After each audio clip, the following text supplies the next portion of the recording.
அஷ்டமச்சனையில் அவஸ்தைப்பட்டு பட்டு பட்டு பட்டு பட்டு எப்போ நம்மளுக்கு விமோச்சனம் கிடைக்கும்னு தவிச்சிட்டு இருந்த அத்துணை கடகராசி நேர்களுக்கும் ஒரு நிம்மதி பெருமூச்சு விடக்கூடிய காலகட்டம் ஸ்டார்ட் ஆகிடுச்சு. அதில் எந்த மாற்று கருத்தும் இல்லை. ஆனால் நான் சொன்ன மாதிரி சனி எந்த இடத்த விட்டு போகிறாரோ அந்த இடத்த செம்மையாக செஞ்சுட்டு போயிடுவாரா. அப்போ இந்த தடவை அஷ்டமச்சனி எட்டில் இருக்கிற நீங்கள் இந்த 2 மாதம் தான் ரொம்ப கவனமாக உங்களுடைய ஹெல்த்தை பார்த்துக்க வேண்டிய நேரமாக இருக்குது. நிறைய கடகராசிக்காரங்களுக்கு தோல் சம்மந்தப்பட்ட விஷயம், கை சம்மந்தப்பட்ட விஷயம், வயிறு இன்டைஜஷன் ப்ராப்ளம் வர்றதுக்கான நேரமாக இருக்குது. அதில் கொஞ்சம் கேர்ஃபுல்லாக இருங்க. அந்த மாதிரி வந்ததுன்னா உடனே டாக்டரை போய் பார்த்துட்டு வாங்க. நிறைய கடகராசிக்காரங்களுக்கு பெயர், புகழ், அந்தஸ்து, கௌரவம் எல்லாமே கிடைக்க போகுது. வீட்டில் மட்டும் கொஞ்சம் வம்பு சண்டை போடாமல் இருந்தீங்க அப்படின்னா அதுவே உங்களுக்கு இந்த வருஷத்தை சூப்பராக ஸ்டார்ட் பண்ணும்.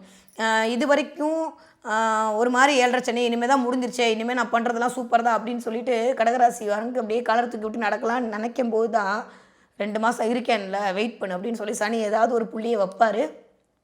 இன்வெஸ்ட்மெண்ட்டில் கண்டிப்பாக கவனமாக இருக்க வேண்டிய ஆட்களாக கடகராசிக்காரங்க இருக்கீங்க. தயவு செஞ்சு புதிதாக வரக்கூடிய நம்பர்கள் எதையுமே எடுக்காதீங்க. புதிதாக வரக்கூடிய நபர்கள் யாரோடையுமே பேசாதீங்க. ஏற்கனவே பழைய நபர்களாக இருந்தாலும் அவர்களுடைய ப்ளஸ் ஆர் மைனஸை ஒரு தடவை சீர்தூக்கி பார்த்துட்டு அதுக்கப்புறம் அவர்களோடு பயணப்படுங்கள்.